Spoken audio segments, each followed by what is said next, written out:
You should have followed the Noble Lady Baroness Boycott and the Noble Lady Baroness Parmenter, and I think the Noble Lady Baroness Boycott just made an extremely powerful case for 202A, to which I attach my name. In the interests of time, I'm going to mostly focus on the two amendments that appear in my name in this group, which is 202B and 484. So starting with 202B, which is essentially an expansion of the amendment that the Noble Lady Baroness Boycott, she was focusing on the health impacts of PFAS. I'm focusing on the broader issues of the health of school uniforms. And this is an amendment which seeks to allow the Secretary of State to regulate school uniforms given the human and environmental health risks they represent. This is not written in the amendment because it's written broadly to have a review within a year, but what I say in the explanatory statement is I'm particularly thinking about artificial fibres and chemical constituents, so it includes PFAS, but also much broader than PFAS. And this actually builds on, it is a narrower version of an amendment I put to the Product Regulation and Metrology Bill that was debated on the 11th of December last year. And I had a great deal of evidence included in that I haven't got time to include today. But I said then, these products, chemicals, plastics and other substances are accumulating in our bodies day by day. And that picks up the point made by the Noble Lady Baroness Boycott. We have a cocktail effect of bodies being bombarded from our clothing, from our environments, from our food.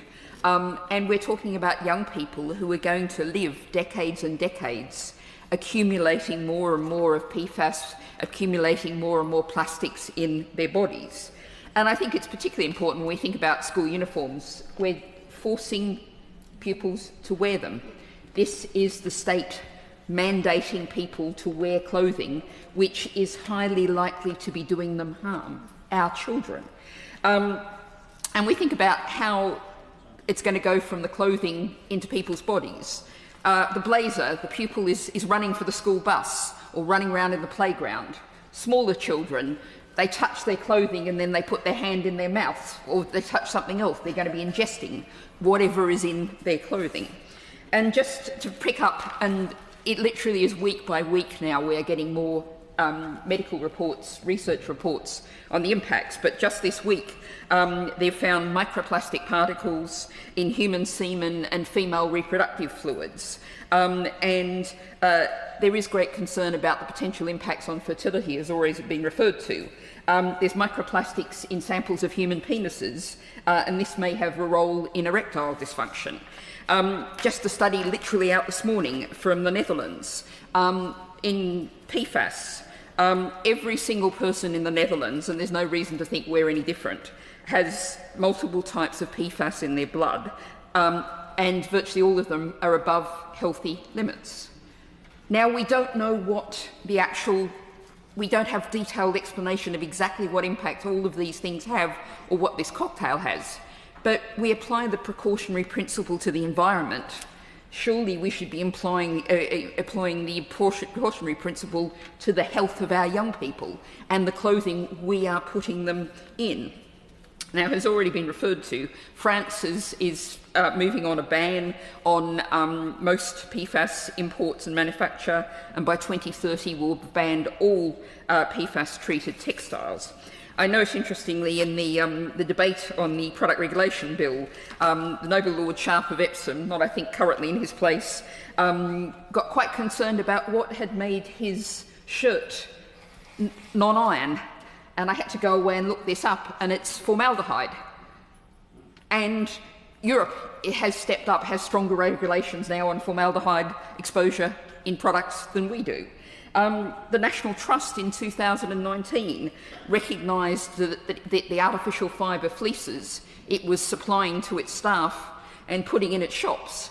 It's estimated that every time they're washed, they shed 1.7 grams of microfibres, but also they were concerned about, when they walk through this wonderful, beautiful natural environment, they're shedding plastics everywhere. So this is, of course, an environmental health issue as well as a human health issue. But I think in the context of this bill, the human health issue for children and young people is overwhelming. So I come now to my second amendment in this group, which is shifting topics slightly, and this is Amendment 484.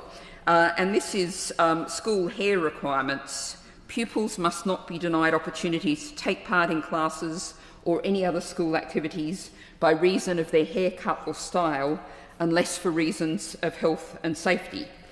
Now, the origins for this go to a couple of events I've been with the World Afro Hair Day campaign group.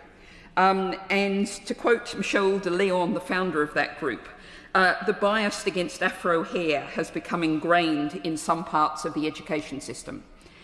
Now, there's a background to this. Of course, race is a protected quality under the 2010 Equality Act, and that has been taken to include Afro hair, and also includes cornrows, plaits and head coverings. Yet, since 2018, the Equality Advisory and Support Service has had 50 calls about hair discrimination cases in schools. Now, in 2020, the AHRC successfully funded Ruby Williams' case, which resulted in an out-of-court settlement with no admission of wrongdoing over the exclusion of that pupil because of their Afro hair. In 2022, the AHRC delivered non-statutory guidance to schools to try to ensure that they don't indulge in hair discrimination. However, a simple scan through the news pages shows that this is a continuing problem. I go to the case in May 2024 of 12-year-old Farouk James in London, who was excluded from school because of his hair, was threatened with expulsion because of his hair. His father comes from Ghana. He requested a cultural and medical exemption. The school refused to grant it. In 2023, the mother of Jade Daniels, who was at Bishop Challoner Catholic College in Birmingham, had neat, non-coloured braids that had a very discreet heart shape in the braiding. Again, she was forced to sit at the isolation tables at lunchtime.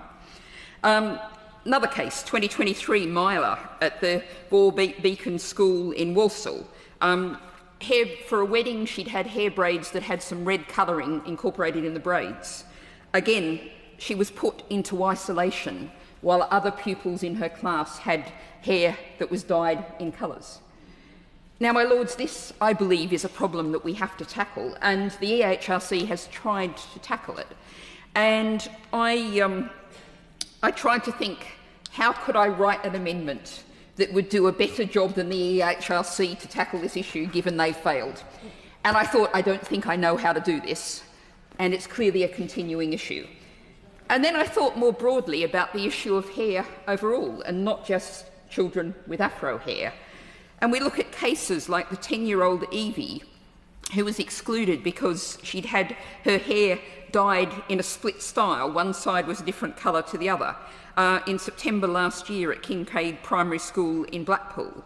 Apparently it was off-putting and disturbing to other pupils, and that was why she wasn't allowed to come to school with this hair colour.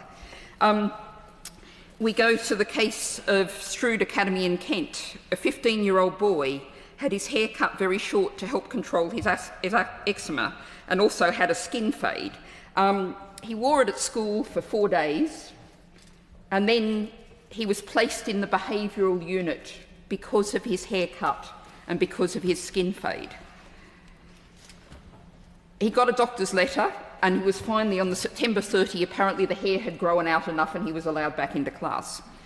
Now, my lords, we hear very often in this chamber, we've been hearing it again and again, great concern about the number of pupils who are not in school, not attending lessons, not getting the education that they actually need. And one of the things that's really striking is about nearly all of these cases, they are in disadvantaged communities. And pupils are being sent home, being threatened with exclusion, being put into isolation because of their hair. I believe that we have to say that teachers and pupils can cope with people having different coloured hair, having different haircuts. And if we are going to get serious about education for all, we should absolutely not be excluding pupils because of their haircut or hair colour.